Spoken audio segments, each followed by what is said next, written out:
to the rocket a little bit. Because it's nighttime, you don't get a great chance to see this rocket and all that's involved there. But we have this expanded view of the Pegasus. We want to show you this on your left-hand side there. Can you tell us about some of the elements of this rocket? Well, right off the bat, you'll see we have 3 stages, all solid fuel. And the most interesting piece is the first stage with the composite wing and the 3 fins, 2 elevons and 1 rudder. And these are used somewhat uniquely in the industry right now to steer the vehicle during first stage burn. We'll separate at the end of stage 1 burn, ignite second stage, and release the fairing burn for approximately another minute. Separate stage 2 from stage 3 and ignite stage 3. So again, we're continuing to proceed through the countdown, hearing lots of good chatter, calls for moves to internal power, ensuring all the systems are communicating well. There again on screen, you see the back end of the Pegasus rocket, still targeting right around 10 o'clock for our expected drop time. I want to put up the racetrack again, just to again kind of show you where this plane is, flying very intentionally out there around the Atlantic Ocean. You can see the drop point is roughly 50 miles off the coast here. So there's 2 circles where you see PTRN. The smaller one is moving through the larger one. That smaller one indicates that's the plane's location. So we're getting very close to that drop box. Again, 40,000 feet off the ground, 10 miles wide, 40 miles long. And so proceeding towards that, we're going to be hearing these same calls again and again, which is great. Like these are all really important parts of the equation here. You've gotten to sit on console before, correct, Malcolm? That's correct. Can you talk about kind of the experience? Like, what's that like? Especially in a situation like this where you're recycling and there's a lot going on really fast. What's that feel like? Well, it feels tense.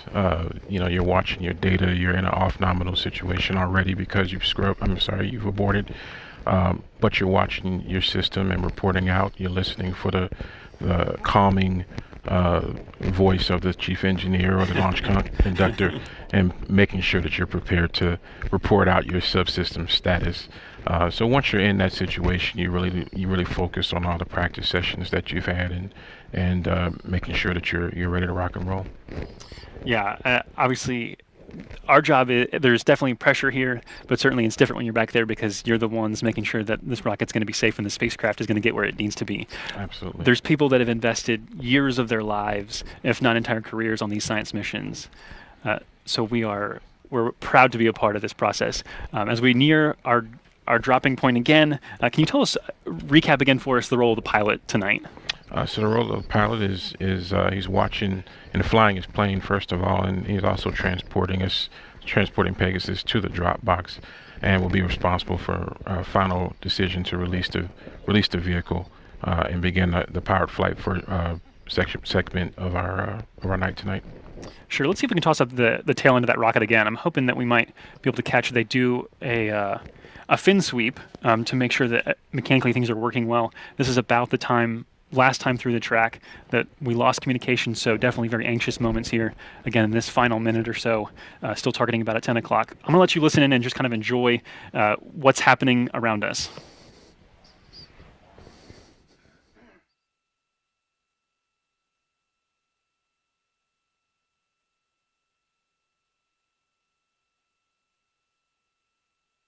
LC Peg, go for fin pin retract. LPO, go for fin pin retract and fin sweep.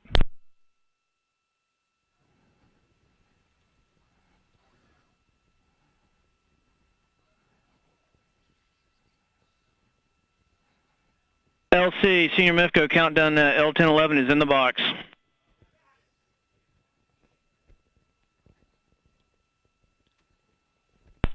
Heading and ground speed are green. LC Peg, Peg is go for launch. LC is go for launch, PLT confirm.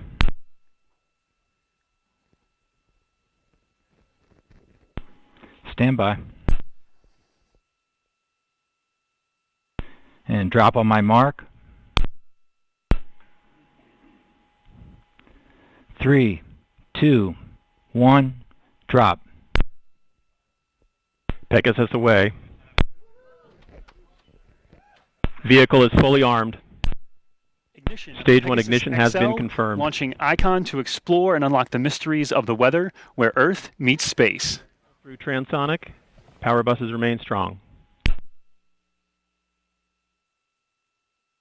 Stage 1 fin actuator system is operating nominally and controlling the aerodynamic flight of the vehicle. Coming up on 30 seconds into the ICON mission.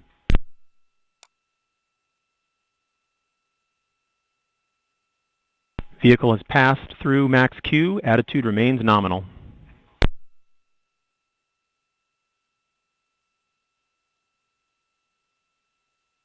All power buses nominal. All vehicle subsystems are operating as expected.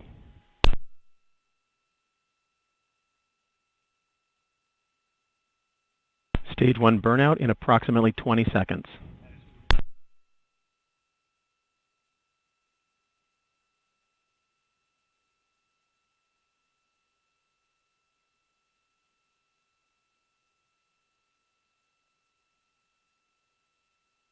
Stage 1 has burned out. Attitude and the flight path are nominal. Approximately 10 seconds until Stage 1 separation.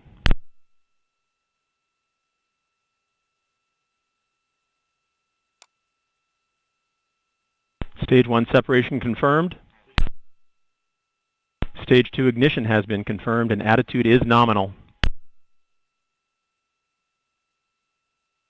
Stage 2 TVC is operating as expected to control the flight of the vehicle. Approximately 20 seconds until fairing jettison.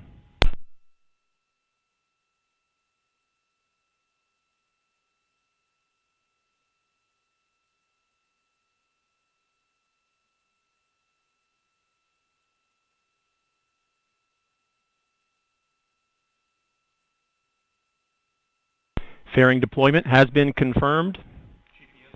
Both halves have been separated. Vehicle attitude remains nominal after fairing separation.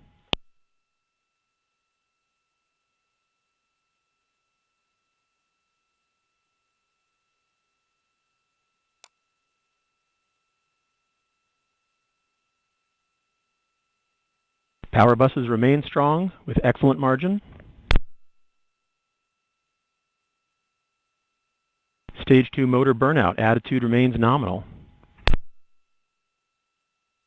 At this point in the mission, the vehicle enters a long ballistic coast phase as it gains altitude, waiting for the proper time to ignite the Stage 3 motor. Good telemetry with S-band on Stage 3.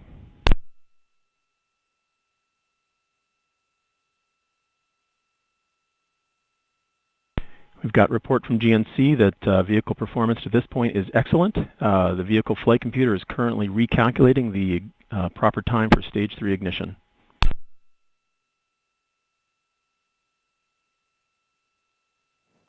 All right, so there we go. What you're seeing right now is actually an infrared camera that's based here at the Kennedy Space Center, and it's been able to track that. We didn't show you this earlier because there were clouds in the way. So as the rocket flew up above the clouds, we were able to get a picture of it. So we could even see the payload fairing separate and come off. So it is a really, really pretty night out. It's nice and beautiful, hearing lots of nominal calls, which is what we want to hear. I want to talk a little bit about ICON now, because as Pegasus will round out its job soon, ICON really does become the star of the show. So a few things. It has about the size and mass of a home refrigerator. It's deployed to about 27-degree inclination at 360 miles in altitude. So that's a little bit higher than the space station as far as its altitude is concerned. And the inclination is especially noteworthy because a lot of these kinds of science missions will have polar orbits, will then move from north to south pole. This one is flying much more equatorially. And it's going to be traveling at over 4 miles a second when it reaches its orbit.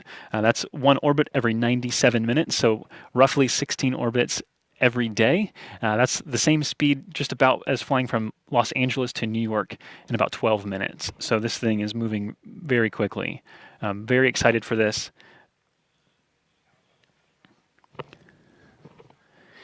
Continuing to hear those calls for nominal action, which is what we want to hear.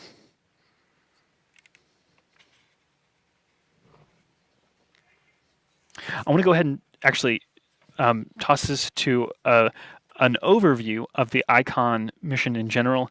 So go ahead and take a look now about this, some more about the science of ICON.